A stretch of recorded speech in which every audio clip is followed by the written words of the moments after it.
जिन्दगीमा धर्म बेसी चाहिँ किसानले नै गर्ने रहेछ क्या। समाएको फल मिठो हुन्छ भन्थ्यो कि यतिको मात्रै भएको रहेछ कि मकै चाहिँ कोअपरेट गरेन मौसमले। आज कुद जम्बो नमस्ते, welcome back to my blog है। र आजको ब्लग के हुँदैछ भनेर दाजुहरूले थम्बनेल्सहरू हेरेर पनि थाहा पाइसक्नु भयो होला है। स्टिल देन अस्तिदेखि थुप्रोजनाले यसो गाउँको दृश्यहरू देखाउनु भन्दै थियो नि त, त्यही भएर आजको ब्लगमा चाहिँ विशेष गरी गाउँको काम कुरोहरू देखाउँदै जाँदैछु ल। समाएको फल मिठो हुन्छ भन्थ्यो कि हो रहेछ, अब चाहिँ मिठो हुन आँटेको रहेछ। आमाको मेहनत, मेरो मेन पावर।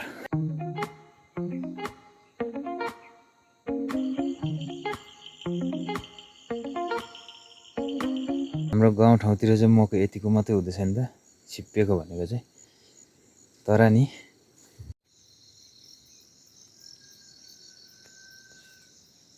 देखेला नि गाइस, कतिको बसमा गरेको छ भनेर दुम्सीले हो।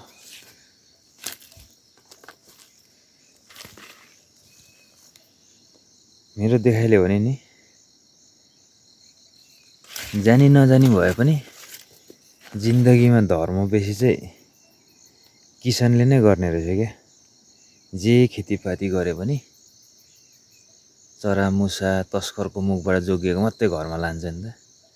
त्यसैले गर्दा अन्जानमा भए पनि धर्म चाहिँ जोडै गरेको हुन्छ। यो कुरालाई तपाईँहरू कतिको भर पर्छ डु कमेन्ट डाउन है। यतिको मात्रै भएको रहेछ कि मकै चाहिँ। यो चाहिँ अब नखाएर त्यो छोडिराखेको लिएर आएको नि त। यो चाहिँ अब यस्तै दाना हुन्छ। दुम्सीले मकै बस्म हो, तर यता यो भेडा अरे गाई अरे खुसी हुने भयो नि खानु पाएर। मौसम भन्नुपर्दा चाहिँ यस्तो भइरहेछ कि गाउँघरमा बिजोगको।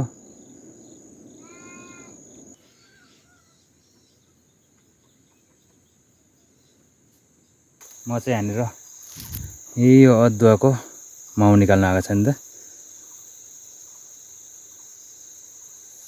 अब दिउँसो के गर्ने, काम त गर्नै परेको छ।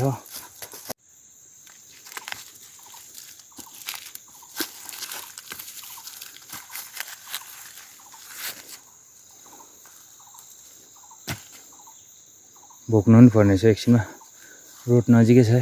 50% सक्यो क्या। यस्तो थुपारिदिनु पर्छ है, ठिकै ठिकै रहेछ।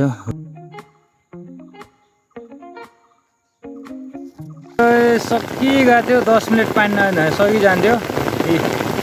पानी आएर खत्तम गरिदियो। यहाँ हेर न पानी परेर मौसम कस्तो भइहाल्यो एकैछिनमा। बादलै बादल, पानी परेर बिजोग। पानी चाहिँ बस्ला जस्तो छैन, परिरहेको छ है। त्यही भएर म चाहिँ हेर्नु धर्मस्थलमा आएर बसेको नि। डिस्टर्ब गरिदिइहाल्यो। 10 मिनट नआइदिनु अरे त शेष भइहाल्थ्यो होला। के गर्नु, कोअपरेट गरेन मौसमले आज। फाइनली अब भने चाहिँ कुर्दा कुर्दा बल्ल बल्ल मौसम पनि राम्रो भयो हो। अनि भने चाहिँ काम सकेर लाग्दिएको अब आजको लागि चाहिँ यहाँको काम भनेकै फेरि। र अहिले भने चाहिँ गाउँघरको मान्छेहरू सबै आफुङ्गे लगानीमा छ नि त है। र देख्न सक्नुहुन्छ खेतहरू रोप्नेले हो आलीहरू काटेर रमन घन बनाइरहेको छ। अनि यता देख्नुहुन्छ बाजा खेतको दृश्य, सँगसँगै डाँडाकाँडाको भ्यू।